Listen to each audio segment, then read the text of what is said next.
तो सबसे पहले क्या करते? और सबसे पहला काम मंदिर में बिना पंडित के सबसे पहला काम कौन सा होता है? तो सबसे पहला काम होता है भगवान को धन्यवाद देना कि आज भी आपने मुझे इस मंदिर में आपका दीदार कराने के लिए, दर्शन कराने के लिए।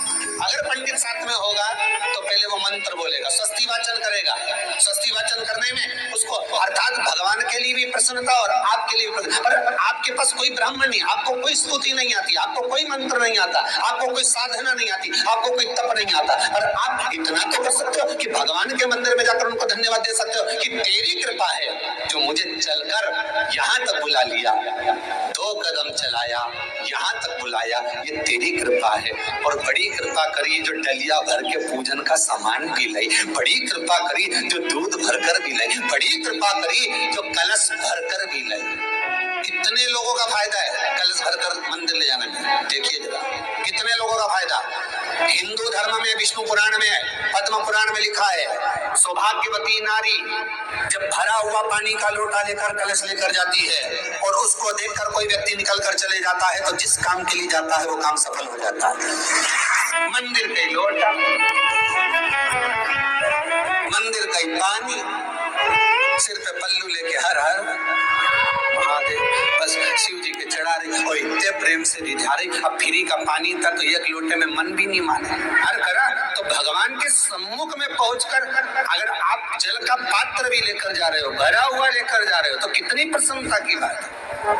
हिंदू धर्म की रीति है, जिस पात्र को हम जल चढ़ाने लेकर जाते हैं उस पात्र में भगवान के चरणों का जल लाते हैं, खाली पात्र नहीं लाते। क्या लाते हैं? भगवान के चरणों का जल। उस चरणों तक को लेकर आए, घर में रखा, सबने अपने नैनों में लगाया, हृदय में लगाया, चित्तवृत्ति में लगाया। खाली पात्र हम लेकर वापस नहीं आ रहे हैं। शिव मंदिर में जब जब जाओ, जल चढ़ाने के लिए जाओ, पात्र तुमने शंकर जी को पूरा पानी चढ़ा भी दिया तो शंकर के चरणारविंद का थोड़ा सा जल पात्र में डाल के भले 2 बूंद लाओ, 4 बूंद लाओ, कितना सा लाओ, पर लाओ और उसको पूरे परिवार के नेत्रों में जब लेकर आए हो चरणों तक तो लगाओ। पर खाली पात्र नहीं लेकर, खाली पात्र लाने में ध्यान दीजिए। जब आप पूरा जल समर्पित कर देते हैं, जल समर्पित भी पूरा करना है, भगवान को चढ़ा रहे हो तो पूरा समर्पण होना चाहिए, पूर्ण समर्पण। इसलिए शंकर भगवान को अधूरा समर्पण नहीं, इसलिए श्रीफल भी पूर्ण चढ़ता है। शंकर जी के मंदिर में श्रीफल नहीं फूटता, पूर्ण श्रीफल। बेलपत्री भी पूरी, चावल का दाना भी चढ़ेगा तो आखा, फल भी चढ़ेगा तो आखा, फूल भी चढ़ेगा तो आखा। भगवान को कोई चीज खंडित नहीं चढ़ती, शिव जी को जल भी चढ़ेगा तो पूर्ण।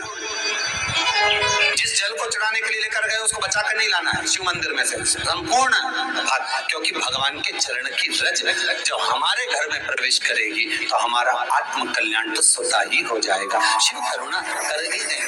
पर कई लोगों की आदत रहती है, और आपने भी गलती करी होगी, गए होगे, चढ़ा कर भी आए होगे, पूरा पानी भी उंडेल कर आए होगे, चढ़ा भी दिया, छोड़ भी आए, पर लेकर नहीं आए होगे। कई लोग गलती कर जाते हैं और फिर बाद में कहते हैं हम तो इतने साल से पूजन कर रहे हैं, भगवान हमारी सुन ही नहीं रही। तो भगवान के मैं तो तैयार बैठा, पर तू नवा के चली जाए, लेके तो कहीं जाए।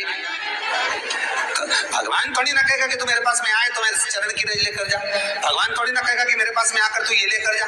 भगवान तो कहेगा मेरे पास में आया है, मांगना कुछ मत, बस मुझे जो स्नान कराया है मेरा चरणों तक लेकर जा, छीट दे पूरे घर में, संपदा भरना मेरा काम है। जहां मेरी चरण की रज पहुंच गई वहां संपदा स्वतः पहुंच गई, मैं वहां पहुंच जाता हूं। तो चरणों तक ले जा, पर लोग ले जाते हैं, पूजन करते, कलश भी उंडेलते, जल भी चढ़ाते, पर आते समय खाली लेकर आ जाते। भगवान को इतना बुरा लगता, मेरे दरवाजे से खाली जाए, मुझे कितना बुरा लगेगा। जो आए वो भर कर जाए, भले 2 बूंद लेकर आओ, पर उसमें चरणों तक थोड़ा सा लेकर अवश्य आए। उसी तरह जल चढ़ाने के बाद हम जब लेकर आते हैं पात्र के अंदर, ये उसमें उसकी बरकत है।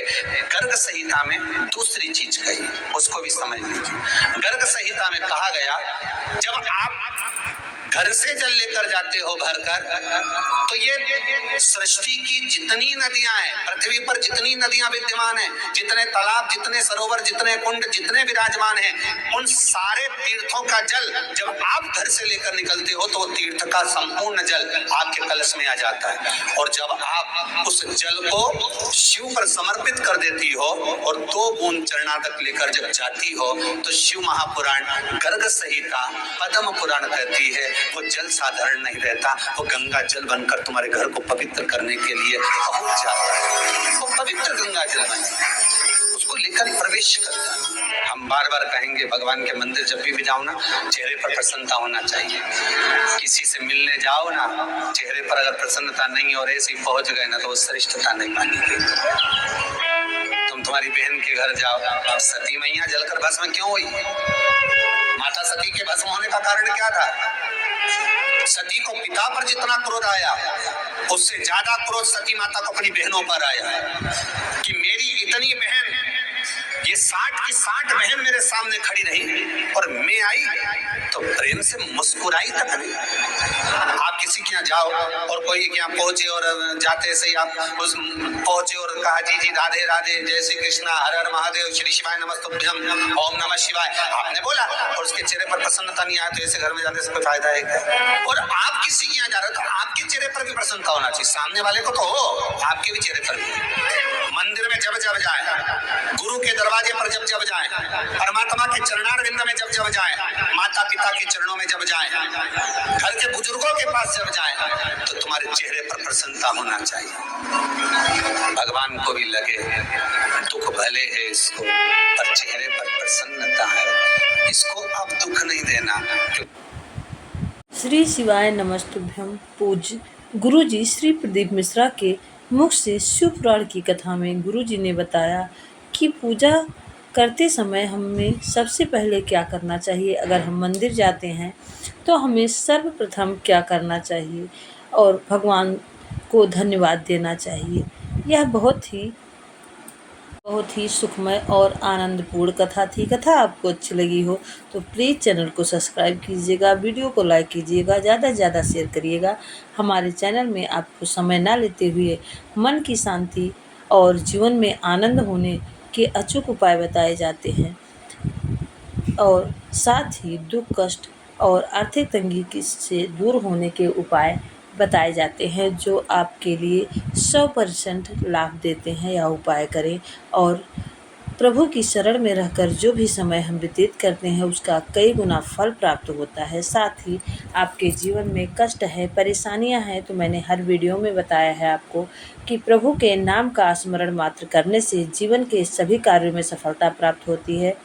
साथ ही सभी कष्ट दूर होते हैं और आपको जो भी है शक्ति प्रदान होती है। महादेव आपके साथ सदैव रहते हैं। तो अगर आपके जीवन में कष्ट है, परेशानियां हैं, तो श्री शिवाय नमस्तुभ्यम मंत्र का जाप आप दिन भर में सिर्फ 11 बार करते रहें। इससे आप देखेंगे कि आपके जीवन में शांति होगी और विषय विकार मिटेंगे। जितने भी नकारात्मक ऊर्जा है घर से बाहर होगी, घर में सकारात्मक ऊर्जा का संचार होगा। साथ ही आपके सभी कार्यों में सफलता प्राप्त होगी और महादेव हर पर आपका मार्गदर्शन करते रहेंगे।